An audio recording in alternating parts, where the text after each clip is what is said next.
Hey everybody, Nar Williams here with iNPLACENEWS.com, your top headlines in the least amount of time here on YouTube. But first, let's go to the presidential campaign trail. Obama meets with Edwards as both Democratic candidates wait for his endorsement. And Bush Sr. endorses Senator John McCain. Let's find out more with a Campaign Minute.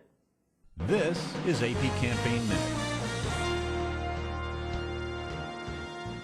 Winter storm warnings put a damper on last-minute campaign plans. Both Democratic presidential candidates had to cancel appearances in Wisconsin because of dangerous travel conditions.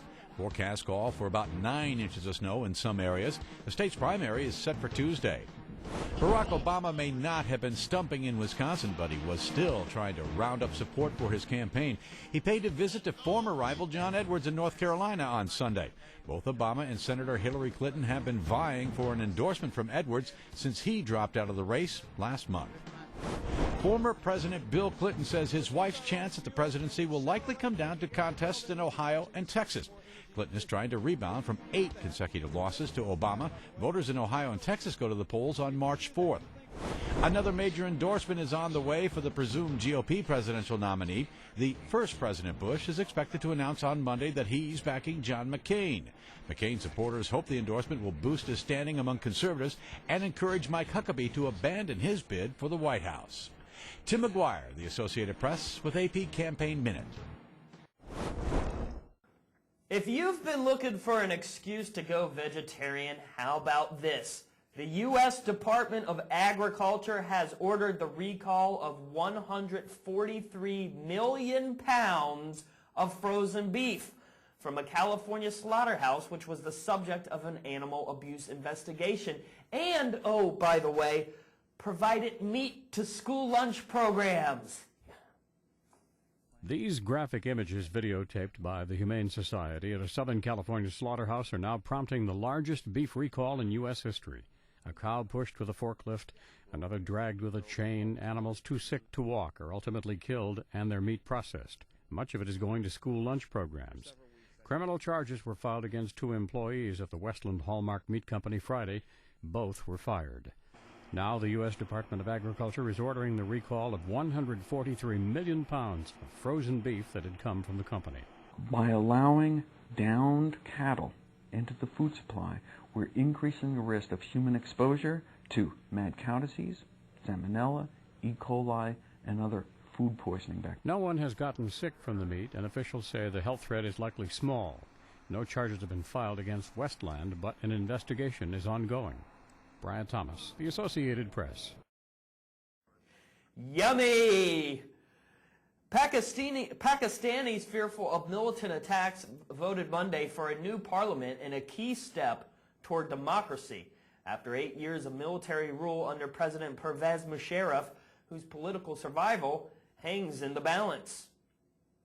Armed guards reveal a beefed-up security presence in Pakistan today. Tension high as much of the country headed to the polls in an election seen as a major step toward democracy. The voting was delayed by 6 weeks after one of the leading candidates, former Prime Minister Benazir Bhutto, was assassinated at a political rally. Bhutto's widower showed up to cast his ballot, saying the struggle against Islamic extremism should not be left for America alone to fight.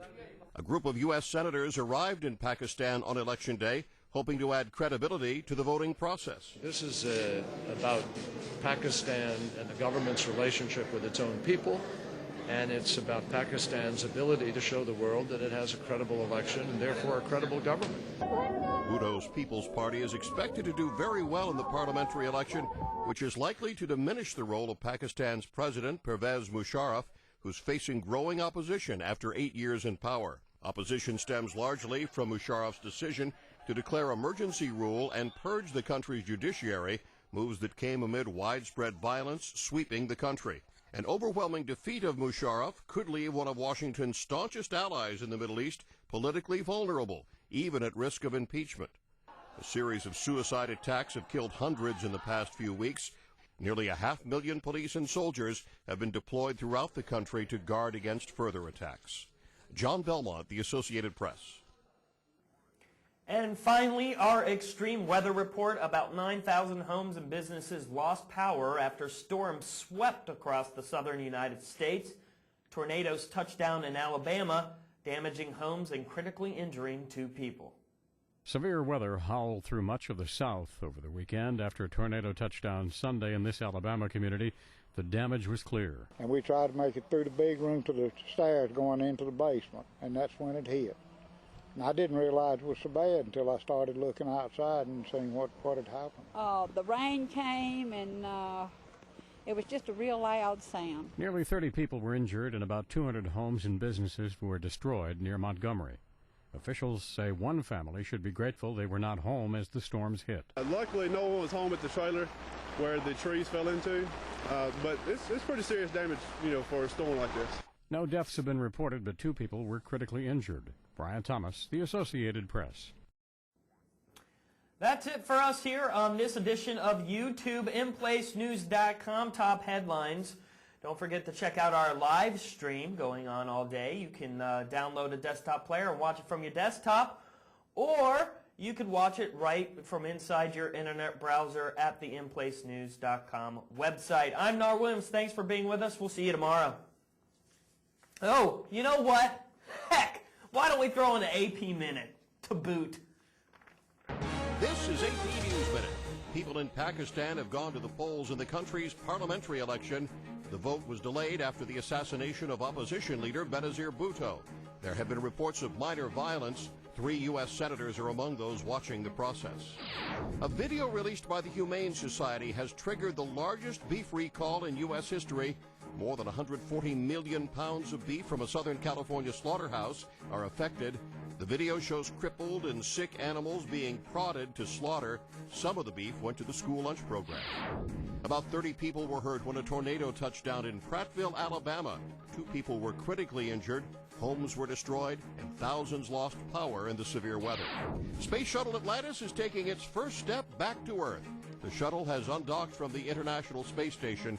The station crew took one last look at Atlantis' wings for any possible damage.